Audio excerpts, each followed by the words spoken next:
سامعین و ناظرین، انفیکشن کنٹرول سوسائٹی آپ کو صحت مند رکھنے کے لیے، آپ کو بیماریوں سے بچانے کے لیے مختلف ویڈیوز کے سلسلے کو جاری کیے ہوئے ہمیں بہت خوشی ہوتی ہے یہ دیکھ کے کہ آپ پوری دنیا میں دیکھا جا رہا ہے، سنا جا رہا ہے، اور ہم اس بات پہ امید زیادہ رکھتے ہیں کہ اس کو اپنا جیسے لائف سٹائل چینج کر کے اور اس سے فائدہ بھی اٹھایا جائے۔ تو چکنائی کے بارے میں ڈاکٹر برنارڈ کہتے ہیں کہ چکنائیوں کے بارے میں ہمیشہ ہوشیار رہیں، اور جیسے کہ انہوں نے کہا کہ بچے ہوئے آئل کو دوبارہ استعمال نہ کریں بلکہ پھینک دیں، لیکن ہمیں پتہ نہیں ہوتا جب ہم کہیں بازار میں نکلتے ہیں اور دیکھتے ہیں ہمارے جیسے ملکوں میں لوگ کے پکوان تلے جا رہے ہیں ریڑھیوں کے اوپر، خانچے والے بیٹھے ہوئے ہیں اور پتوں پہ رکھ کے دے رہے ہیں، اور بہت سارے اور خوشبو آ رہی ہے پکوڑوں کی اور سموسوں کی، ہمیں نہیں پتہ ہوتا کہ جس آئل میں وہ تل رہے ہیں وہ کون سا ہے، ہمیں یہ بھی نہیں پتہ ہوتا کہ جس آئل میں وہ تل رہے ہیں وہ کتنا پرانا ہے، تو وہ ہم اپنے جسم میں کیا ڈال رہے ہیں یہ ہمیشہ ہوشیاری سے اور سمجھداری سے اپنے آپ کو اویئر رکھیں کہ ہم ایسی کوئی چیز نہ لیں گے جس سے ہمارے جسم میں کوئی فائدہ نہیں بلکہ الٹا نقصان ہی ہو جائے۔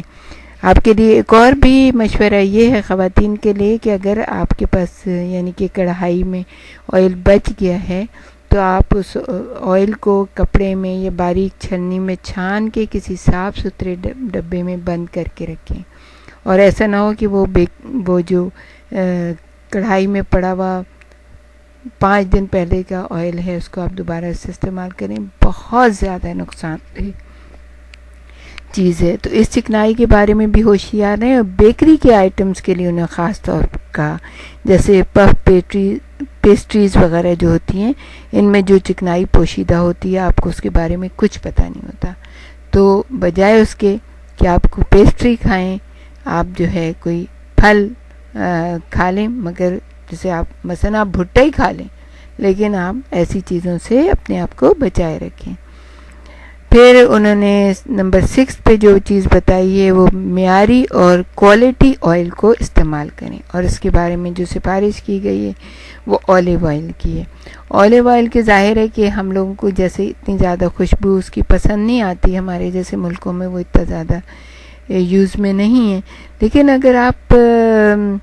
کوئی چیز مسلسل استعمال کرتے رہتے ہیں تو پھر کیا ہوتا ہے کہ آپ یوز ٹو ہو جاتے ہیں، آپ کو اس کی عادت ہو جاتی ہے،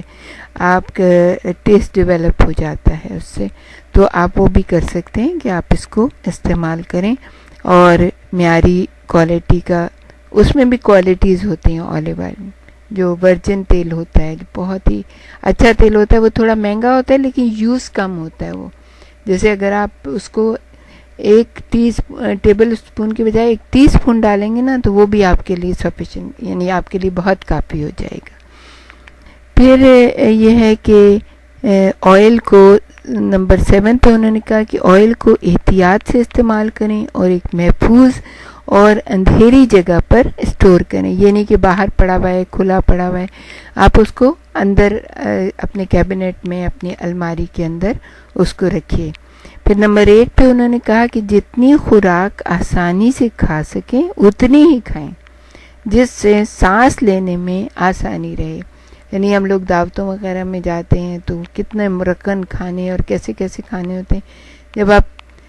کھا لیتے ہیں تو پھر دل چاہتا ہے کہ بس ادھر ہی کرسی کے اوپر لیٹ جائیں، اٹھنے کی بھی وہ نہیں ہوتی ہے، ضرورت محسوس نہیں کرتے، اور لوگ بالکل ایسے پڑے ہوئے ہوتے ہیں بالکل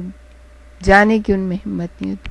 تو بس وہ یہ کہتے ہیں کہ ایک اپنا خیال رکھیں اپنے جسم کا